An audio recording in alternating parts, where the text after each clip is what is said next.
तर माझा अनुभव असा आहे की आम्ही मुलांना काय करतो, संवादाला किती मार्क्स आहेत? 5 गुण आहेत संवाद. 5 गुण.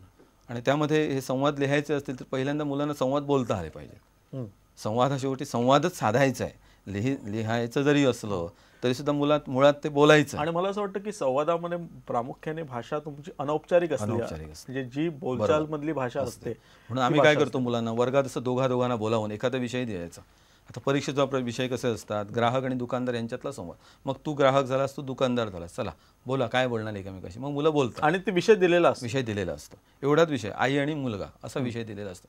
मग एखाद्या मुलाला सांगितलं तू आई झालीस, तू आता मुलगा आहेस, काय संवाद साधणार, बोला. बोलून झाल्यानंतर मग लिहा. पण थेट जर लिहा म्हणून सांगितलं, मुलांची तेवढी कल्पनाशक्ती विकसित झालेली नाही या प्रश्नाबद्दल. निबंधात मुलं लिहितात, पण संवाद ओळी अपेक्षित असतात निबंधामध्ये. संवादामध्ये आपल्याला 5 ते 6 ओळी एवढ्याच अपेक्षा. काही वेळेला मुलं काय करतात, लिहित जातात खूप, आणि वेळ पुढे प्रश्नांना पोचत नाही. बरं. आणि एक, कारण हा विषय 12वीला आहे, अनेक वेळेला विषयाच्या बाहेरचं लिहितात आणि ज्यावेळी विषय येतो त्याच वेळेस थांबतो संवाद, तिथं संवाद थांबतो. त्यामुळे परीक्षकालाही थांबावं लागतं, ते थांबावं लागतं मार्क्स द्यायला. हे भान राखणं आवश्यक आहे की आपण नेमकेपणा आपल्या उत्तरामध्ये असायला हवं. त्यानंतरचा संवादानंतर आहे ते पत्रलेखन आहे. आणि परीक्षेच्या दृष्टीने विचार केला तर अनौपचारिक पत्र जे आहे तेच बोर्डाच्या परीक्षेत विचारलं जातं. तर अनौपचारिक पत्रामध्ये चुका कुठच्या होतात, तर संबोधन अभिवादन जे आहे सगळ्याच ठिकाणी प्रिय म्हणून लिहिलं जातं. लहान भावाला बहिणीला यायचं तर चिरंजीव असं लिहायला हवं. नंतर सप्रेम आशीर्वाद काय असेल ते, इथं चुकतं. काही वेळेला काय होतं, इंग्रजीचा प्रभाव असल्याकारणानं त्यांचा जो नमुना आहे, पॅटर्न आहे, फॉर्मॅट जे आहे ते आणि आपलं यामध्ये थोडासा फरक आहे. म्हणजे उजव्या बाजूला जर नाव, पत्ता, दिनांक वगैरे लिहिलं, डाव्या बाजूला संबोधन अभिवादन झालं, शेवट पत्राचा उजव्या बाजूलाच खाली झाला पाहिजे. काही वेळेला तसं होत नाही. म्हणजे मुलं काय करतात, उजव्या बाजूला सुरुवात करतात, मग नाव, पत्ता, दिनांक तिथं झालं, संबोधन अभिवादन इथं झालं, आणि शेवटी त्याच्याच खाली डाव्या बाजूला संपवतात पत्र. म्हणजे फॉर्मॅट ते चुकतं. काही वेळेला काय होतं, डाव्या बाजूला सुरुवात करतात इंग्रजीप्रमाणे, मग डाव्या बाजूला संपलं पाहिजे, म्हणजे फॉर्मॅट बरोबर झालं की नाही, पण डाव्या बाजूला पूर्ण सुरुवात करून शेवटी पुन्हा उजव्याला जातात. उजव्याला जातात तेव्हा पत्र उजवं होत नाही त्यांचं. बरोबर. इथं त्यांचं गुण जातात. काही वेळा काय करतात, फक्त फॉर्मॅट लिहून ठेवतात, 1 2 3. तुम्हाला कळलं, मुलांनाही कळणार हे 1 2 3 म्हणजे काय. ते मधला जो गाभा आहे पत्राचा तो लिहायला पाहिजे, नाहीतर फक्त परीक्षा घ्यायला गुण देणार नाहीत तुम्हाला. बरोबर. हाच मुद्दा इंग्रजीच्या एका शिक्षकाने मांडला होता की तुमचा जो मॅटर आहे, विषय विस्तार पत्राचा, तो झाला पाहिजे, फार आवश्यक आहे, नाहीतर परीक्षा गुण देणार नाहीत असं होते. त्यानंतर पत्रानंतर जो आहे प्रश्न 8 तो आहे वृत्तांत. आता वृत्तांत म्हणजे शाळेत एखादा उपक्रम होतो, काही सण आपण साजरे करतो, राष्ट्रीय सण, तर त्याविषयीचा वृत्तांत लिहायचं असतं. आणि हे फार सोपं आहे, मुलांनी जर लक्षात घेतलं ना तर. म्हणजे आपल्याला वर्गावरही करता येते. आता राष्ट्रीय सण म्हणजे कोणते, 15 ऑगस्ट असेल, 26 जानेवारी असेल, किंवा गोव्याच्या दृष्टीने आपला 19 डिसेंबर. तर ह्याचं वृत्तांत ठराविक पद्धतीनंच होणार. एखादा शब्द इथे तिथे बदलेल, हे एक फॉर्मॅट लक्षात ठेवायचं.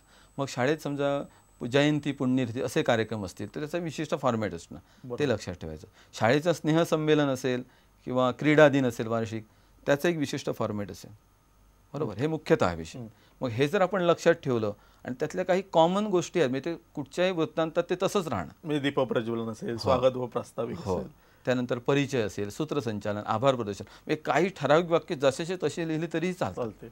पण फक्त विषय कसा आहे त्यानुसार काही वाक्य बदलतात. म्हणजे प्रमुख पाहुण्यांचं कदाचित भाषण थोडंसं बदलेल त्या विषयानुसार. आणि यासाठी काय करायला पाहिजे, शाळेत समजा 15 ऑगस्टचा कार्यक्रम समजा म्हणजे होतोच, तो कार्यक्रम झाल्यानंतर मुलांना ते लिहायला सांगायला पाहिजे. म्हणजे वृत्तांत लेखनाचा अभ्यास सहज झाला मुलांचा, असं झालं पाहिजे. पर्यावरण दिन साजरा झाला असेल तर वृत्तांत लिहा, कशी केली कार्यक्रमाची सुरुवात, काय काय झालं, कशा प्रकारे कार्यक्रम झाला, हे लिहिणं हाच वृत्तांत आहे. त्याचा वेगळा अभ्यास करायला गेलं तर फार कठीण जातं. कार्यक्रमाला जोडून जरी ऍक्टिव्हिटी म्हणून घेतलं ना, मुलं सहजपणे लिहितात. आणि मला असं वाटतं जे वृत्तांताचे विषय असे आहेत की जे कार्यक्रम त्या शाळेमध्ये साजरे केले जातात, म्हणजे कुठे आणखी कुठल्या कार्यक्रमाचं बाहेरचं, फार सोपं आहे. मुलांनी असं हे लक्षात ठेवायला पाहिजे, कार्यक्रम आपल्या शाळेत जे होतात थोडंसं डोळसपणे विचार जर केला ना तर हा प्रश्न त्यांना, शिक्षकाची जबाबदारी आहे की त्याचे जोडून घेतलं पाहिजे. नाहीतर मुलांना हे लिहा म्हणून सांगितलं का मुलं तिथे अर्ध अवसान गळतात त्यांचं, असं लिहा म्हणून सांगितलं. पण निरीक्षण करा, तुम्ही काय अनुभवलं ते आता लिहा असं म्हटलं तर फार सोपं होतं. आणि लगेच लिहायला सांगणं, एखादा उपक्रम झाल्यानंतर 8 दिवस नाही, दुसऱ्याच दिवशी काल झाला ना आता लिहा कार्यक्रम, वृत्तांत, म्हणजे ते सोपं जाईल. मग नाहीतर मुलं विसरतात, चांगल्या गोष्टी लगेच विसरतात. तुम्हाला सुद्धा अनुभव असणार शिक्षक या नात्यानं. शेवटचा जो प्रश्न आहे आपला रचनेच्या दृष्टीने आपण बघितलं तर तो आहे उतारा प्रश्न. हे फार सोपं असतं मुलांना वाटतं, म्हणजे उतारात प्रश्नांची सगळी उत्तरं असतात. पण काही वेळेला काय असतं तुम्हाला माहिती असणार, पहिल्या प्रश्नाचं उत्तर पहिल्या 2 ओळीत असतं असं नाही. पण मुलं काही वेळेला ठरवूनच लिहितात तिथंच असताना, तिथे चुकतं थोडंसं. आणि शीर्षक जे लिहायचं आहे ते शीर्षक त्यांच्या शीर्षामध्ये सहसा जात नाही. अनेक वेळेला माझा असा अनुभव आहे की शीर्षक लिहा म्हटलं तर एक संपूर्ण वाक्य लिहिलं जातं एखाद्या प्रश्नाचं उत्तर असल्यासारखं. ते मला वाटतं शीर्षक म्हणून आपण गृहीत धरू शकत नाही. नेमकेपणानं काय त्याची मध्यवर्ती कल्पना काय आहे त्या उतारायची हे जर लक्ष झालं ना, कशावर आधारित आहे, ज्ञानावर आहे, शिक्षणावरती आहे, स्वातंत्र्यावरती आहे, सदाचारावरती, असं नेमकेपणानं तिथं ते व्यक्त झालं पाहिजे. ओके. त्यासाठी तो त्यांना मुळात उतारा कळला पाहिजे. ओके ओके ते त्यांना गुण मिळू शकतो. मला असं वाटतं की बाकीचे सगळे विषय असतील आणि मराठी विषयामध्ये एक प्रकारचा कुठल्याच विद्यार्थ्यामध्ये भय नसतो, म्हणजे आपण नापास होण्याची ही भीती जवळजवळ नसते. त्यामुळे मला असं वाटतं की या विषयामध्ये मुलाने आणखी रस घ्यावा आणि स्वतःचं बहरणं जे म्हणतो ते आपण कदाचित या विषयामध्ये आपण त्यांचं बघू शकतो. त्यामुळे एक शिक्षकाची काय जबाबदारी असू शकते की हा जो भाषा विकास आहे तो आपण विद्यार्थ्यांच्या माध्यमातून कसा घडवून आणू शकतो, म्हणजे वेगवेगळ्या उपक्रमाच्या माध्यमातून त्यांचा कसा. हा फार चांगला प्रश्न आहे तुमचा, कारण मला वाटतं शिक्षक या नात्यानं बऱ्याच वेळेला आम्ही इथंच कुठेतरी कमी पडतो. म्हणजे मुलांना आपण काय करतो, पाठ्यपुस्तक दिले त्यातच बांधून घालतो. खरं तर पाठ्यपुस्तकाच्या बाहेर जाऊन आपल्याला आणखी काय काय करता येईल भाषेच्या दृष्टीने. साधं उदाहरण आहे, वृत्तपत्र गोव्यात एवढी येतात मराठी. वृत्तपत्र वाचनाची जर त्यांना गोडी लावली, त्यात पुन्हा त्यांच्याने काय वाचायचं हे आपण जर ठरवलं, म्हणजे बोधकथा येतात, संस्कार कथा येतात, सुविचार चांगले येतात, यांचा संग्रह करायचा. गोष्टी चांगल्या चांगल्या येतात त्यांचा संग्रह करायचा. कविता येतात त्यांचा संग्रह करायचा. आणि हे करता करता आम्ही शाळेत सुद्धा आता सुरू केले, काव्यलेखन स्पर्धा घेतो आम्ही मुलांसाठी. मुलांनी कविता लिहायच्या, मुलांनी स्वतः लिहायच्या कविता. गोष्टलेखन स्वतः मुलांनी करायचं. आता गोष्टलेखनासाठी एक सांगतो, म्हणजे गोष्ट लिहा म्हणून मुलांना सांगितलं, मुद्द्यांच्या आधारे मुलं कंटाळतात. पण 10 जणांचा जर गट असेल, यानं एक पहिलं वाक्य तयार करायचं, पुढच्या मुलानं दुसरं वाक्य तयार करायचं, अशा प्रकारे 10 मुलांनी एक एक वाक्य त्याला जोडत जायचं. आता शिक्षकाची जबाबदारी काय, तर ह्या वाक्यांच्या आधारे गोष्ट आकार घेते की नाही हे बघायचं. समजा ती मॉनिटर करायचं आणि समजा ती नाही चुकीच्या दिशेने जातं, एखादं वाक्य शिक्षकांमध्ये घालायचं, पुन्हा त्यांना योग्य वळणावर आणायचं, पुन्हा ते गोष्टीच्या बाहेर कुठेतरी भटकायला लागले पुन्हा आत आणायचं त्यांना. अशा प्रकारे जर केलं ना, आणि फार चांगला मुलांचा प्रतिसाद मिळतो. आणि गोष्ट लेखन करण्याआधी गोष्ट कशी घडवायची, तयार करायची हे मुलांना कळतं. हा एक उपक्रम आपल्याला घेता येईल. दुसरं कसं आहे, मगाशी सांगितलं तसं संवाद जो आहे तो मुलांना जर संवाद साधता आला पाहिजे तर मुलांना ती भाषा आधी कळली पाहिजे, मुलांनी भाषा ऐकली पाहिजे. म्हणून स्वतः मराठीतनंच बोलणं आणि मुलांनाही त्या वर्गामध्ये मराठीतूनच बोलायची सक्ती करणं.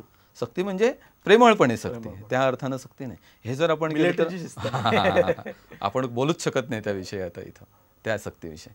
तर हे जर केलं ना तर काय मुलांना एक गोडवा निर्माण होतो भाषेविषयी. आणि बोलता बोलतात आपल्याला नवीन शब्द सुचतात, किंवा या शब्दाला मराठीत काय म्हणतात हे मुलं विचारतात नंतर येऊन, मला हे मराठीत काय म्हणायचं कळत नाही, या शब्दाला मला सांगा शब्द. म्हणजे अशा प्रकारे भाषेची विकास आहे, शब्दसंपदा जी ती विद्यार्थ्यांची वाढते. त्यानंतर काय इतर जे आपले उपक्रम असतात, म्हणजे कार्यक्रम असतात, पुण्यतिथी असते, जयंत्या असतील नेत्यांच्या, राष्ट्रीय कार्यक्रम असतील, तर त्यामध्ये सुद्धा मुलांना स्वतःचं भाषण स्वतः मुलांनी लिहावं. त्या दृष्टीने एखादं पुस्तक त्यांना द्यायचं. नाहीतर काय होतं, आम्हीच त्यांना 10 ओळी लिहून देतो, त्या आधी 2 दिवस देतो, मुलंही तयारी करत नाही, असं होतं.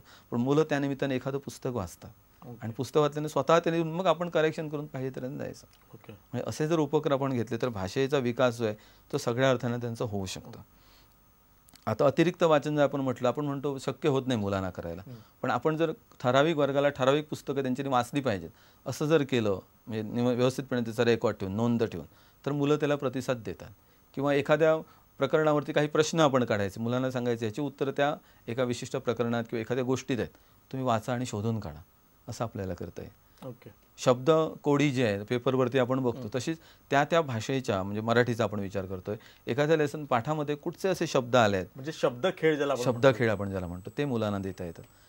किंवा ठराविक असे अक्षरं आपण फळ्यावरती देऊन त्याच्यातून नवीन शब्द तयार करा. एक 10 अक्षरं दिली मुलांना, त्यातून वेगवेगळे शब्द कोणते तयार होतील तेच अक्षर वापरून करायचे. म्हणजे मुलांना जे शब्द असतात ते बघून बघून मग त्यांच्या लक्षात येतात, नाहीतर ते विस्मृतीत जातात.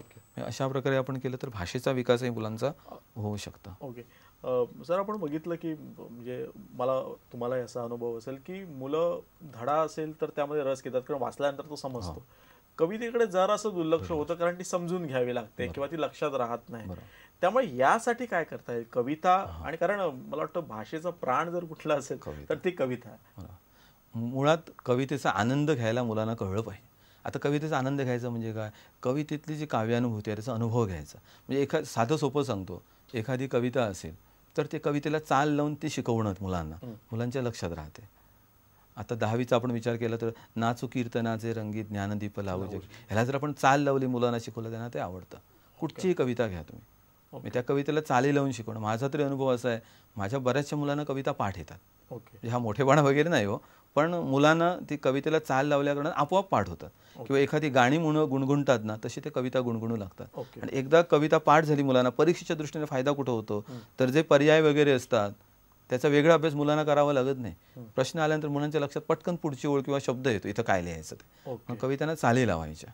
आणि एखाद्या पिरियडला आणखी काही नाही, या सगळ्या कविता आपण गाऊया. म्हणजे परीक्षा हा दृष्टिकोन बाजूला ठेवून जर आपण हे करून घेतलं तर मुलं चांगला प्रतिसाद देतात. आणि परीक्षेलाही फायदा होतोच, फायदा होतो, म्हणजे नकळत फायदा होतोच. मी त्यांना परीक्षा असं न सांगतो असंच जर सांगितलं चल आपण एन्जॉय करूया ह्या सगळ्या कविता, चांगला प्रतिसाद मिळेल. सर, एक महत्त्वाचं म्हणजे ही विषयीची अनास्था आपण सगळ्या स्तरावर बघतो. त्यामुळे स्कूल लेवलला चुका होतात ते आपण बघितलं, ते कसं टाळायला हव्यात हा माझा पहिला मुद्दा आहे. पण त्याचबरोबर एकंदर भाषेविषयी अनास्था दूर करण्यासाठी शुद्ध लेखनाकडे आपण कसं लक्ष द्यायला हवं, काय करायला हवं? ह्यात एक सोपं करता येईल. काय माहिती आहे, मुलं प्रश्नांची उत्तरं लिहितात, मग आपण ती तपासतो आणि त्यांना देतो. आपण त्यांच्या चुका शोधून काढतो. मग काही वेळेला मुलं त्यांच्याकडे दुर्लक्ष करतात हो, चुका तशाच राहतात. म्हणजे करेक्शन आपण केलेलं असतं पण मुलांना कळत नाही आपलं कुठे चुकतं ते. आम्ही मुलांना काय करतो, एकदा उत्तरं मुलांनी लिहिली ना, मग वर्गात तर वर्गात, नाहीतर घरी त्यांनी काय करायचं, उत्तरं लिहिलेलीच आहेत पण ते एकदा पुस्तकात ते शब्द कसे आहेत आणि मी वहीत कसे लिहिले आहेत हे एकदा तपासून मुलांनी स्वतः बघायचं. स्वतःच्या चुका आहेत त्या दुरुस्त करायच्या आणि नंतर मी वही घेतो आणि नंतर करेक्शन करायचं ते करतो. त्यामुळे मुलांना जाणीव होते आपण कुठं चुकतोय, आपण लिहितानुसार कशा चुका करतोय. ह्या नाही तर चुका टाळल्या जात नाही, म्हणजे ते पुढं तसं चालूच राहतं.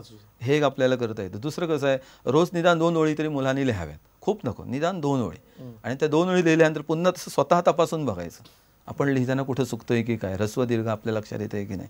हे सातत्यानं झालं पाहिजे. आपण इंटरनल असेसमेंट वगैरे जे करतो ना, त्यामध्ये लेखनाला फार आपण महत्त्व दिलं पाहिजे. आणि ते जर झालं ना, म्हणजे मला असं वाटतं ना की आपल्याला एखाद्या इंग्रजीमध्ये बोर्ड करायचं असेल तर आपण कोणाकडे जाणकाराकडे जातो आणि व्यवस्थित, पण आपण ते जर मराठीमध्ये एखादा बोर्ड करायचं असेल तर काही लिहिलेलं चालतं, असं काहीतरी एक विचित्र समज आहे. त्यामुळे इथं जेवण मिळेल ह्या 3 शब्दामध्ये इतक्या भयानक चुका असतात की आणि त्यामुळे मला असं वाटतं की एकंदर म्हणजे 10वीच्या साठी मार्क्स हवेतच, पण त्याचबरोबर एकंदर आपल्या देशी भाषेकडे बघण्याचा जो आपला एक दृष्टिकोन आहे तो बदलणं गरजेचं आहे. सर, तुम्ही इथं आलात आणि याविषयी अतिशय मनमोकळेपणे माहिती दिली, त्यासाठी प्रुडंटच्या वतीनं तुमचे आभार. हे होते देवेंद्र साठे. मराठी या विषयी त्यांनी मार्गदर्शन केलं. पुढच्या भागात वेगळा विषय घेऊन आपण तुमच्यासमोर येणार आहोत. बघत राहा प्रुडंट.